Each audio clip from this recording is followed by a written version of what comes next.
我准备现在前往布鲁塞尔，7点34分。我现在在前往布鲁塞尔的 Eurostar 上，从伦敦到布鲁塞尔大概火车2个小时左右，当地时间10点多就可以到达布鲁塞尔。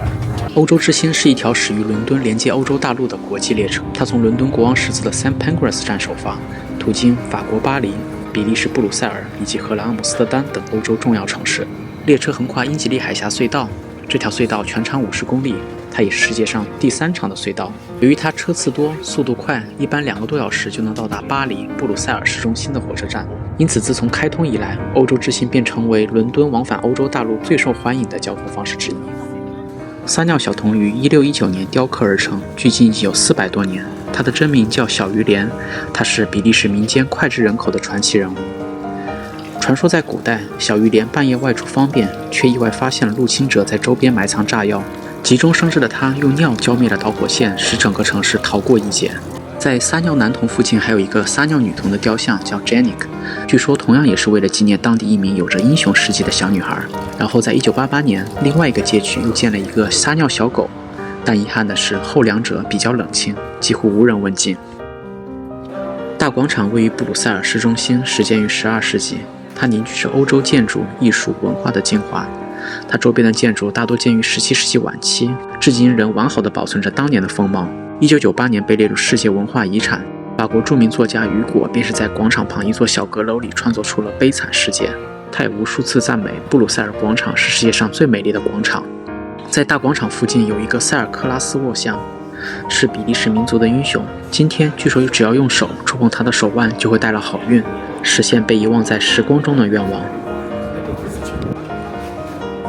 离大广场不远的圣于贝尔长廊于1847年建成，是布鲁塞尔著名的也是欧洲最古老的长廊。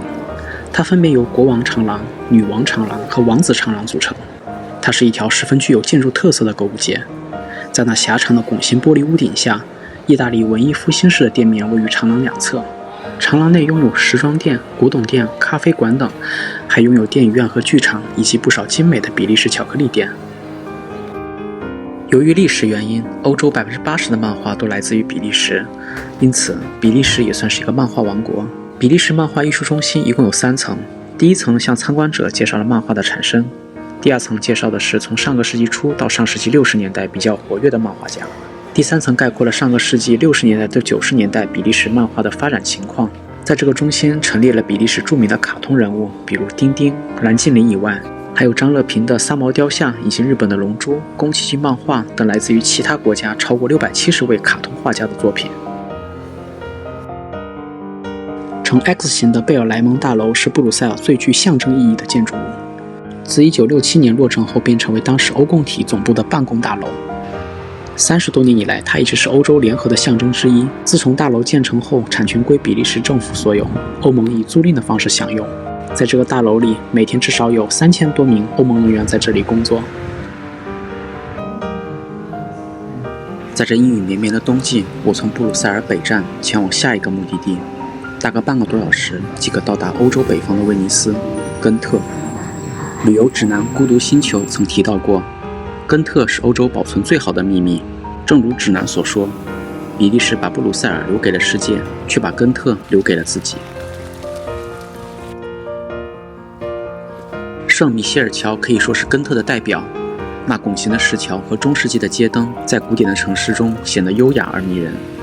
它两侧的河岸、教堂、集市都是必去的景点，尤其在天气好的时候，可以看到很多游客与居民聚集在河边休息，坐在桥下看到人们划船也是一种雅致。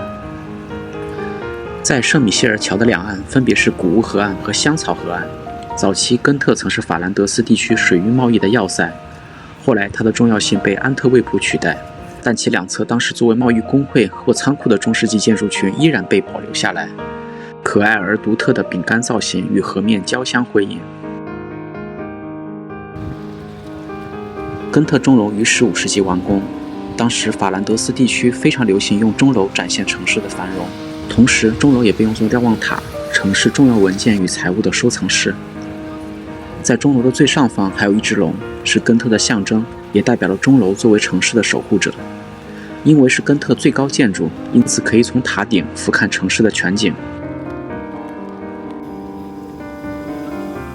根特的伯爵城堡建于9世纪，城堡的设计受到叙利亚地区要塞的启发。这座城堡曾经作为法兰德斯伯爵的住所，后来被当作铸币所、监狱等等。目前，它的内部除了展示许多军事武器，甚至还有各种刑具和断头台等等。城堡内的塔顶也是一大亮点，因为是距离闹市区有点距离的最高点。据说在天气好的时候，可以看到根特3座高塔连线的景色。告别了根特，我又来到了下一个目的地——布鲁日。这个名字来源于维京语，意思是码头。这也点出了布鲁日这个城市的形态与历史。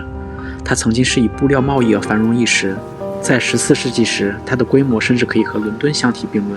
虽然后来逐渐被安特卫普取代而没落，但来比利时旅游一定不要错过这个景点。假如你正在热恋或者即将陷入热恋，就一定不要错过这个爱之湖。运河从城市中缓缓流过，湖两岸的住宅鳞次栉比，水上游弋的天鹅、窄巷中的马车和路旁的水仙花，为整个城市平添了几分景致。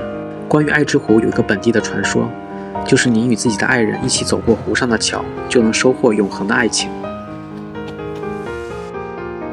作为布鲁日跳动的心脏，最显眼的要数世纪广场了。广场中央矗立着13世纪金马刺战役的2位功臣，周围被五颜六色的咖啡馆、酒吧、书店等房屋环绕。正对着雕像竖立着布鲁日的钟楼，它是布鲁日最重要的塔，高83米。布鲁日的钟楼有3层，分别修建于14、15世纪。顶端原本的三角形尖顶在一次大火中被烧毁。多个世纪以来，它是城市最重要的宏伟建筑，也是战事、火灾和任何灾难发生时重要的瞭望点。对了，在《杀手没有假期》这部电影中，最后 Ken 始终保持着仁爱之心，从钟楼顶层一跃而下，努力去寻找这座城市的美丽与宁静。如果你也想领略布鲁日全城的美景，你可以在天气晴朗的时候攀爬366级阶梯登顶，将周围尽收眼底。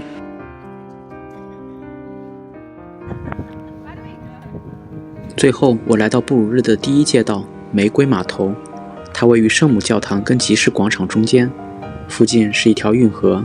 如果天气暖和了，可以尝试乘坐游船观赏沿岸的古建筑。虽然现在冬季的码头被关闭了，但我非常喜欢散步在码头的感觉，仿佛走进时光机里，回到中世纪一般，宁静典雅，岁月静好，让人沉醉。